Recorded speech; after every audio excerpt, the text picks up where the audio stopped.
Hi, everybody. Dan Illman, Mike Beer. We're in a celebratory mood here at DRF because last week we exceeded 20,000 subscribers on our YouTube channel. I want to thank our producers, Chloe and Lucia, for their excellent work, all the great handicappers and analysts that contribute to the DRF YouTube channel. And of course, I want to thank all of you who allow us into your homes and on your phones to watch the DRF analysis and let us talk racing with you. And if you haven't subscribed just yet, please do so, because join the party. We've got cupcakes, 20K, DRF. Mike, it's pretty exciting. Yeah, it certainly is. I got a cupcake too, in case you were wondering. I got one. Yeah, I want to thank everybody for subscribing, Dan. I gotta feel like most people probably join in because of you, Dan. You're a true professional. I'm happy to be working with you, and I'm happy people tune in. Mike, you're very honest, and that's why you're a great handicapper, because you can spot talent. That's why he's the best analyst in the business. Thank you very much. 20,000 subscribers. Here's to 20K more. Dan Illman, Mike Beer, kicking off a pick four at Keeneland on Maker's Mark Mile Friday with a very competitive stakes race for 3-year-old fillies going 5.5 on the turf. It's the Limestone Stakes, and it's a full field. Let's take a peek at these 3-year-old fillies, and your tepid morning line favorite is the number 3, Love Reigns, 7-2 on the morning line for Wesley Ward and Joel Rosario. And this horse won the Bolton's Landing at Saratoga, looked very good winning that race. Wasn't exactly training up to snuff leading up to the Breeders' Cup Juvenile Turf. I remember our DRF clockers not really impressed with that old 5-furlong 108 breeze right on top of the race, and she kind of ran to that work. Maybe she needed a break. She got it. She's got ability. Yeah, she does. She's just so lightly raced that even though you could argue that she was disappointing the last time we saw her as the favorite, maybe that's, the takeaway isn't to just hold that race against her, Dan, because her career debut was really good. That was over this course and distance. They took her up to Saratoga after a pretty good performance at Royal Ascot over the summer. I thought she was really good winning that Bolton Landing up at Saratoga. So she certainly commands respect in this race. These are some fleet fillies, and we are expecting a fast pace, according to our friends at Timeform US. There's the Red Bar Scenario, the 1 Sassy Nature, the 4 Accomplished Girl. Those are proven speed horses on turf. The X Factor in the race, the 5 Stone Silent, who was an impressive debut winner against stakes competition at Santa Anita as an early 2-year-old last year. She's shown speed on dirt. Yeah, it'll be interesting to see if she can bring that speed over to turf, and then whether she can, be as good on turf as she was, at least in her debut on dirt. And that's a huge question that she's going to have to answer here. You'll notice the LP designation on the 7, Alluring Angel. She's got the fastest late Timeform US rating. She could certainly benefit cutting back from in distance if the pace is hot. Let's start things off with the 1 Sassy Nature. She is a perfect 2 for 2 on turf. Here's her most recent effort, the Melody of Colors Stakes at Gulfstream Park, going 5/8. She showed good speed in this race. She shook clear on the turn, and she wins pretty comfortably in a race where there really isn't a lot going on behind her. Yeah, both of her turf wins sort of look like this, Dan. Didn't just, clear off right away, but she didn't really face pressure through the second half of either of those races, and she was just much the best at the end. I like her as a horse. I remember really liking her maiden win on dirt back in January at Santa Anita. They ran her against Colts after that. She's taking the turf just fine, as her pedigree suggests that she would, but this is a really tough race for her. There's speed to her outside. And she's 5-1 on the morning line. I don't think I would take that price. It's safe to say that the word was out on the 2, My Sweet Affair, before her debut at Gulfstream Park. She broke from post 11, going 5/8 of a mile, and she was bet down to less than 2-1, and she was the goods. Let's watch My Sweet Affair, who showed good tactical speed from the start, was right in the thick of things turning into the stretch, and like an old pro, finishes it off in the end. Yeah, this race only gets a 70 buyer, Dan, but I don't know what more you could have wanted to see from this filly. She was confidently ridden early. She blasts this field in the last 16th of a mile or so. This is a really, really impressive debut win for this horse, even though it didn't come back fast. They're going to throw her right to the wolves here. I don't blame them for doing it, because that's how good I thought she was first time out. And it's very interesting. Wesley Ward has 2 horses in here, including the morning line favorite. I read Ortiz rise a lot of his horses. He's sticking with this filly. Love Reigns is one of the Wesley Ward trained horses, the morning line favorite, the winner of the Bolton's Landing. Sort of made two moves in that race, broke well, was rated to get to off the rail into a nice spot, prompting the pace outside, and was too good for Dance Macabre, who's breaking from the far outside on Friday. We talked about the Breeders' Cup, just seemed a little bit dull against the boys that day. Ward is excellent off these kind of layoffs. I think this horse is going to be a lot sharper from the gate this time around. Yeah, I do too. And ultimately, Dan, that Breeders' Cup Juvenile Turf Sprint, that was a closer's race, and that probably wasn't really run to suit this filly, who, as she showed in the Bolton Landing, doesn't need to be on the lead, but she wants to be up close. She wants to be involved early. I think they will be involved here, and I won't be surprised at all if she bounces back. That doesn't mean I want to bet her as the favorite, but I still think this filly's pretty good. The number 4, Accomplished Girl, showed high speed and much improved speed in her second lifetime start, sprinting on the lawn at Gulfstream. Let's watch that race. She blasted clear in the opening quarter, sub 21 second opening quarter. They couldn't get to her. She was way too good. This was a tremendous improvement off her career debut, and she's got to be a major pace player once again. Yeah, I would imagine based off of this win that they're not going to try to rate her this time. This is a really impressive win. It came back obviously very fast as well, Dan. To me, she's the toughest call in the race. I don't know if you can, maybe fairly expect her to run that well right back, but it's pretty clear that if she does, she's going to be really tough in here.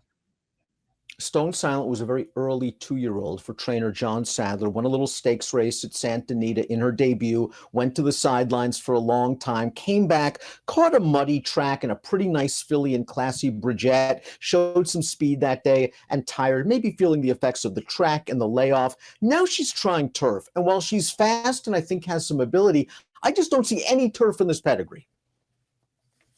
Yeah, I don't either. And listen, she's not my kind of horse anyway, so I don't necessarily feel like she's a horse I'd be looking to bet in this kind of a race. But she was really impressive winning first time out and then missed all that time. I don't think you're supposed to really hold the Dixie Bell against her too much. There's just no turf in her pedigree. She's going to have to be better on this surface if she's going to be competitive against this field, and she's not really bred to be better. Just a care goes out for Rusty Arnold, who's made a habit of training some very nice turf sprinters over the years, and this might be the next one. We saw her finish a non-threatening second to Sassy Nature last time out at Gulfstream, but she might get a better race flow here, and I think she has some upside. She's a closer to consider at a decent price on the morning line. I agree with that, Dan. I feel like this filly has shown enough for them to want to take a shot in this race, and she just didn't really have a fair chance. I mean, it's not like she ran some kind of great race last time behind Sassy Nature, but she didn't really have a fair chance in that race. And it feels like it's going to play much more into her favor this time. They're supposed to go fast in front of her. We usually don't love drastic turnbacks in turf sprints going really short, 5.5 furlongs, but Alluring Angel might get the right setup, as we saw from the pace projector. She did win her only start ever at 5.5 in her career debut, and she ran okay in this race last time out. The Tepin at Aqueduct going a mile, where you see her down inside with just a lot of work to do in the stretch. It was a race where speed seemed to do well, and she's in between horses. She grinds up for a third. She showed enough things in this race that makes her an interesting closer if the flow is right. Yeah, it's important to note that what you just pointed out, Dan, that this was at a time on the Aqueduct turf courses where speed in the inside was just sort of dominant. That winner got absolutely loose on a slow pace, and you could see how much she opened up on that field once they came into the stretch. To me, Alluring Angel, after just being rated and sat back off the pace on the inside for a long way, I thought she did really well just to get third. I thought she ran great one start prior to that in the Miss Grillo, another race where she had absolutely no chance trying to come from way out of it down the outside. She was, her career debut, a 65 buyer at Saratoga, she was really, really good winning that race with a big run from off of it. And she's just going to sit here, I think, and make one run at a price. Flavian Pratt takes them out for the underrated Jorge Abreu. American Apple is up next. This horse pulled off a giant upset in the Grade 3 Matron during the Belmont and Aqueduct meet, going 6 furlongs, 2 starts back, and was part of that red-hot pace in the Breeders' Cup Juvenile Turf Sprint. And all in all, didn't run badly, finishing 6th. The blinkers come off, draws outside some of the other speeds. I think we're going to try to see those sort of stalking tactics. Not a one-run closer, but just off the pace. Might work out the right trip here. Yeah, it does feel like that's her advantage in this race day because she'll be forward, but she's not a horse who needs to be on the lead. She broke her maiden at Kentucky Downs when they cut her back in distance. I thought she ran pretty well in there. That race didn't come back fast, but she was really game to get it done. And then in that matron, I mean, she was just a huge price winning that day, but it's hard to go back and watch it and feel like she sort of lucked into that win at all. I mean, I just thought that she ran a really good race that day. And it sort of backed it up a little bit in the Breeders' Cup because it's not like that was a terrible performance. I mean, I think she makes a lot of sense in this race. Up in class, down in distance for the 9 Campakila, who ran okay when hitting the board in a turf sprint in her second lifetime start at Saratoga. She then won a turf route 2 starts back when just walking on the lead. Absolutely glacial fractions and just holding sway. Last time out in a stakes race at the fairgrounds, again a slow pace. They tried an early move and she tired. Yeah, I mean, we'll see if, cutting back in distance, I guess, will take away some of that speed she's been showing, Dan. And we'll see if maybe she can just sort of make a run from off of it this time. To me, she felt like one of the horses in here who probably had to improve a lot. Frankie Dettori's going to take them out on the number 10, Twirled, who's only raced once previously on turf. That was her career debut at Kentucky Downs, and over that demanding course for her debut, she only was beaten a nose that day. It was a pretty good performance for Twirled. Her subsequent dirt races are okay as well. She's going to be a big price for top-class connections. Yeah, I agree with that. I don't mind this horse coming back to turf at all in this race, Dan. As you mentioned, the only turf star in her debut, beaten a nose by American Apple, who we've already talked about, actually turned out to be a pretty nice horse. So that's a really representative performance. And she got better on dirt after that, but she could certainly bring that improvement back to turf now. The 11 is Lady Hollywood, who showed good form as a 2-year-old overseas. Group stakes winner, finished ahead of several of these in the Breeders' Cup Juvenile Turf Sprint. After that race, sold in the high 6 figures at public auction. Now shows up for Wesley Ward and John Velasquez, and she could take advantage of a fast pace.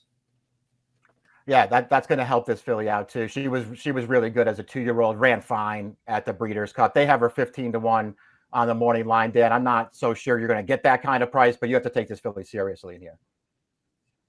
Dance Macabre has run well sprinting. She also showed that she could stretch out to a mile in her last race, the Here Comes the Bride. She got up close and was able to settle very nicely in the early portion. She was scrubbed on in between horses to make a 3-wide bid and showed almost instant acceleration. And then what I like best about this is when she's confronted by a pretty decent horse, Papilio, came back and won a stake at Keeneland last week, she digs in to win. Yeah, I agree with that, Dan. She ran well in there. The cutback is not supposed to be a big issue for her. She showed last year that she can sprint very effectively in top races. Even her matron, American Apple, beat her that day. This filly got in a little bit tight at the stretch of that race, and it might have cost her just enough. I'm not saying she was going to win, but that was a good performance. She's supposed to be fine cutting back in here. The post 12 is no bargain, though. Yeah, it's all about working out a trip from the far outside post. Let's take a look at our top picks for the first leg of the pick 4 at Keeneland on Friday. It's the Limestone Stakes. Mike, where are you heading? I wanted a price in this race. I think this race is too wide open to settle for any of the short prices in here. And I like Alluring Angel. I like her as a horse. I like her sprinting. I think she's going to have something to run at in this race. She's 20-1 on the morning line. She's my top pick. I'm going to use a lot of that Weaver horse, My Sweet Affair. Her debut was slow, but it was impressive. If you think this race isn't competitive, just look at the picks.